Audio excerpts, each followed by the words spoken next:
아멘. 예배 자리로 나오신 여러분을 사랑하고 축복합니다. 옆에 계신 분들과 함께 인사를 나눴으면 좋겠습니다. 먼저 좌우에 계신 분들께 잘 오셨습니다 하고 함께 인사 나누시겠습니다. 잘 오셨습니다. 잘 오셨습니다.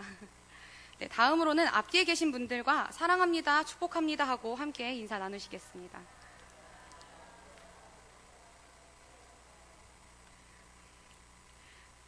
참 좋습니다. 오늘 말씀을 나누기 이전에 여러분께 한 가지 양해를 구하고 싶습니다. 저는 말씀을 나눌 때 회중과 함께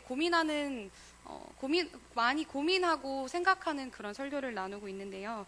이것은 나누는 저나 듣는 여러분 모두가 조금 더 적극적으로 성경에 들어가서 생각하고 우리 삶으로 살아내려고 하는 노력입니다. 그래서 오늘 말씀을 들으실 때 함께 고민하고 생각하시는 시간이 되었으면 좋겠습니다. 먼저 잠시 기도드리신 후에 함께 하나님 말씀 나누겠습니다. 사랑의 하나님, 은혜와 사랑에 감사를 드립니다. 귀한 날을 허락하여 주시고 이 시간 함께 아버지 앞에 예배로 나아가게 하심에 감사를 드립니다. 하나님, 우리가 주 앞에 화목하게 하는 사람이라는 제목을 가지고 말씀을 나눌 때 하나님, 우리 가운데 화목하게 하신 그리스도의 그 하나님 역사하심을 깨닫게 하시고 알게 하시며 하나님께서 영광 받으시는 시간 될 수 있도록 아버지 인도하여 주시옵소서. 부족한 딸을 주께서 세우셨사오니 하나님, 주의 말씀이 온전히 선포되어지기 원하고 듣는 이나 전하는 이가 하나님 말씀 앞에 겸손히 낮아지는 시간 될 수 있도록 아버지 인도하여 주시옵소서. 함께 하실 은혜를 구하며 예수님의 이름으로 기도드립니다. 아멘. 아멘. 네, 오늘의 제목은 화목하게 하는 사람입니다. 이와 같은 말씀을 나눌 때 특별히 본문 18절에 나오는 화목하게 하는 직분에 주목해서 말씀을 나누려고 합니다. 네, 화목하게 하는 사람. 네, 화목이 뭘까요? 화목하게 하는 사람이라는 것을 말할 때 우리가 화목이 뭔지, 또 화목하게 하는 직분을 말할 때 직분이 뭔지에 대해서 한번 짚고 넘어갔으면 좋겠습니다. 네, PPT 보여주시겠어요? 네, 화목이라는 것을 쓸 때 사전적 정의를 살펴봤을 때 화에 화목할 목을 써서 서로 뜻이 맞고 정다움의 의미를 가지고 있습니다. 이때 사용하는 화라는 글자는 서로 뜻이 맞아 사이좋은 상태가 될 때의 그런 뜻을 가지고 있습니다. 이 화라는 것은, 이 화자는 화해 또는 화평 할 때도 같은 화자를 사용하고 있는데요. 화목이라는 것이 화해, 화평과 같은 맥락을 갖고 있다는 것을 알아주셨으면 좋겠습니다. 그리고 화목할 목은 온화하다, 친하다, 서로의 관계에 사랑이나 인정이 많고 깊다 등 다양한 의미를 가지고 있습니다. 우리가 흔히 화목하다, 화목을 생각했을 때 뭔가 저는 화목하면 생각나는 이미지가 단란한 가정이 딱 생각납니다. 가족 간에 뭔가 싸움이 없고 다툼이 없고 서로를 존중하고 부모와 자식 간에 사랑이 넘치는 가족 하면 딱 그 화목이라는 이미지가 그 가정과 떠올리게 되는데요. 사실 이 화목이라는 단어, 이 글자를 해석해 봤을 때는 단순히 뜻이 맞고 사이좋고 이것이 끝이 아니라 사랑이 기반이 된 깊고 친밀한 관계 속에서 하나의 뜻을 가지고 있는 상태를 의미하는 것입니다. 그렇다면 다음으로 화목하게 하는 직분을 말할 때 직분은 무엇일까요? 직분은 사전적 정의로는 직무상의 본분 또는 마땅히 하여야 할 본분을 이야기하고 있습니다. 성경에서 직분을 찾아봤을 때 구약에서는 제사장, 찬양대, 신약에서는 사도와 목사, 집사, 교사 등의 같은 교회를 섬기며 봉사하는 일과 관련된 직분을 많이 사용하고 있습니다.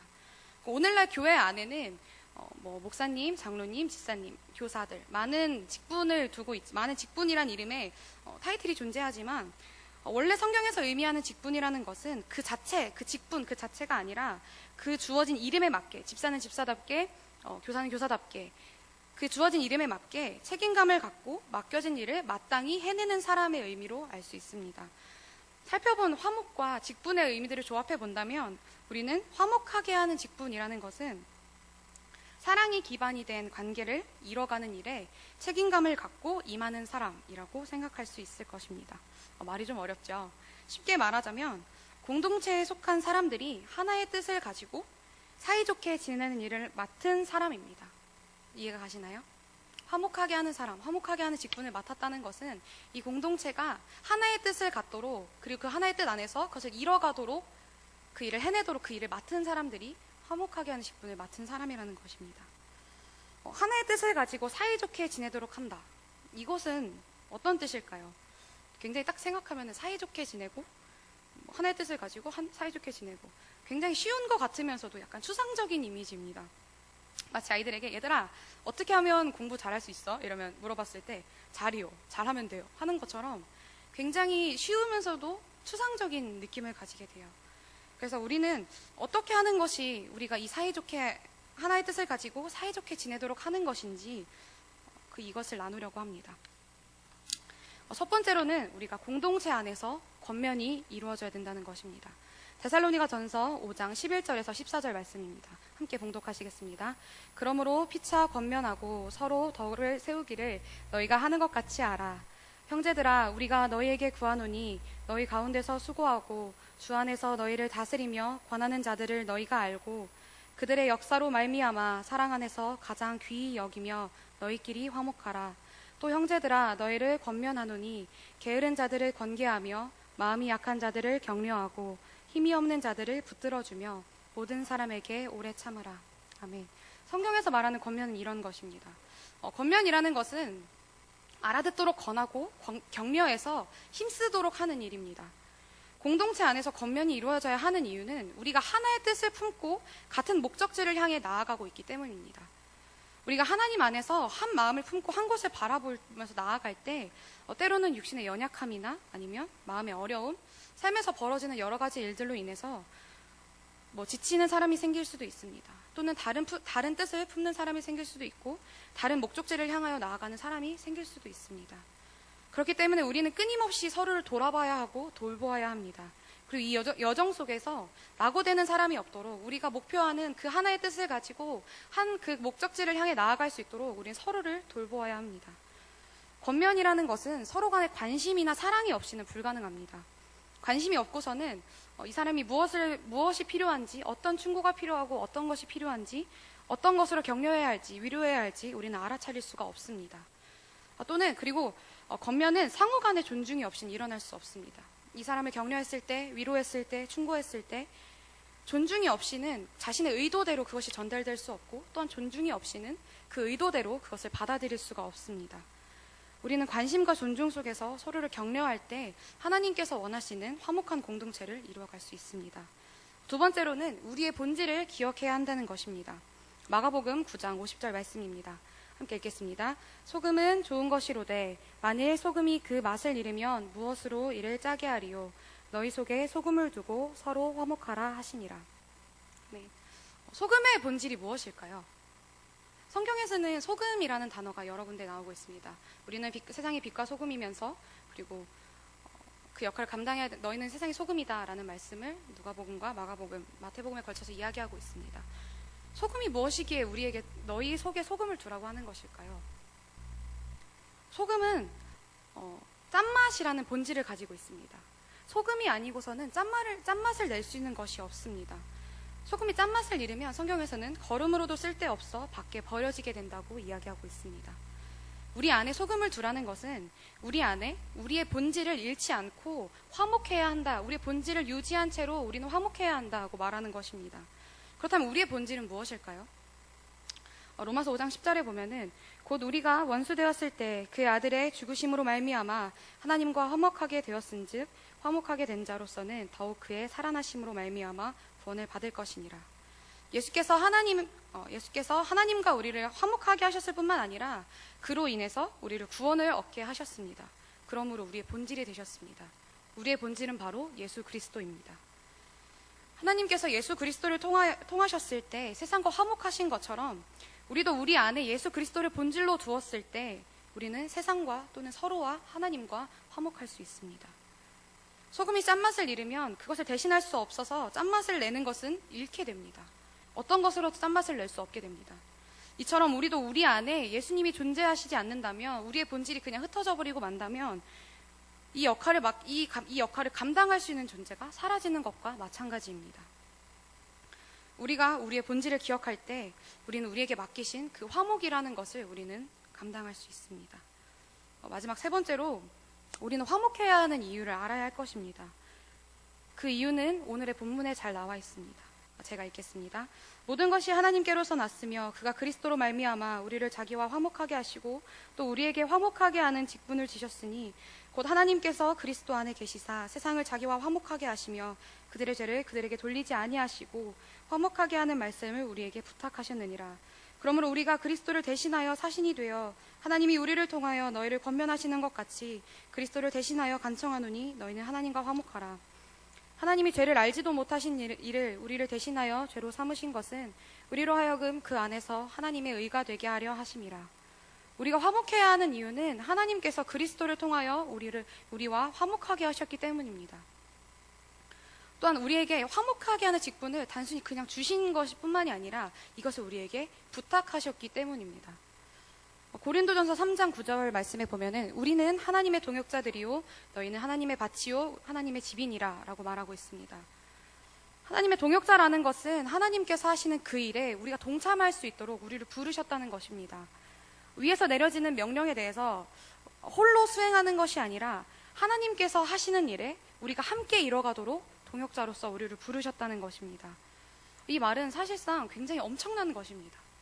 창조주가 이렇게 있습니다. 피조물인 우리를, 이 창조주가 하는 일에 피조물인 우리를 같이 하자고 부르셨다는 것은 얼마나 영광스럽고 큰 의미를 갖고 있는지 한번 생각해 보셨으면 좋겠습니다. 또한 성경은 오늘 말씀에서 보면은 하나님께서 우리에게 부탁하셨다고 말하고 있습니다.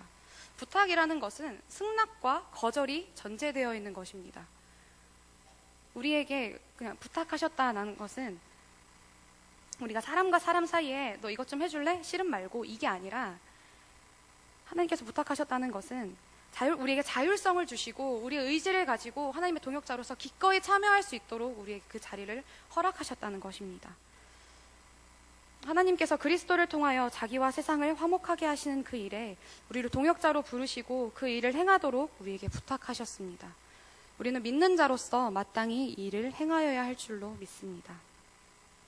또 우리가 화목해야 하는 이유는 이것이 하나님께서 기뻐하시는 일이기 때문입니다. 골로새서 1장 19절에서 20절 말씀에 이르면 하나님께서는 모든 충만으로 예수 안에 거하게 하시고 그의 십자가의 피로 화평을 이루사 만물 곧 땅에 있는 것들이나 하늘에 있는 것들이 그로 말미암아 자기와 화목하게 되기를 기뻐하심이라. 네, 이렇게 말씀하고 있습니다. 우리의 삶을 돌아봤을 때 우리는 수많은 찬양들로 또는 고백들로 하나님께서 기뻐하시는 일을 하겠습니다. 하나님의 기쁨이 되길 원합니다. 라고 고백하고 있지만 정말 성경에서 말하는 하나님께서 기뻐하시는 일은 명확하게 따져본다면 화목하게 하는 일, 화평하게 하는 일이라는 것입니다. 성경은 하나님은 화평의 하나님이시다 라고 말하면서 이것이 하나님께서 기뻐하시는 일이라고 말하고 있습니다. 성도된 우리가 고백하는 것처럼 우리가 하나님께서 기뻐하시고 즐거워하시는 일을 우리는 마땅히 해야 하는 존재들인 줄로 믿습니다. 말씀을 마무리하려고 합니다. 벌써 6월의 마지막 주가 되었습니다. 6월의 넷째 주가 되었고 2016년에 절반이 벌써 지나가고 있습니다. 제가 이 교회에 부임한 지 벌써 반년이라는 시간이 흘렀는데요. 반년이라는 시간 동안 우리 개인의 삶을 돌아봤을 때 혹은 우리의 교회를 돌아봤을 때 우리의 삶 가운데 굉장히 많은 일이 일어났음을 우리는 알고 있습니다. 좋은 일이든 나쁜 일이든 어려운 일이든 즐거운 일이든 우리는 한 공동체 안에서 서로 개인의 일을 나누기도 하고 공동체 속에서 이루어가고 있는 일들은 우리는 서로 알아가고 있습니다. 우리 앞에서 일어나고 있는 일들이 또 어떤 일이 일어날지 어떤 것들이 우리 삶에 벌어질지 우리는 한치 앞도 예상할 수 없지만 그리스도께서 하나님과 우리를 화목하게 하신 것처럼 우리도 하나님과 화목하며 또 우리 공동체 안에서 화목을 이루어가야 하는 줄로 믿습니다.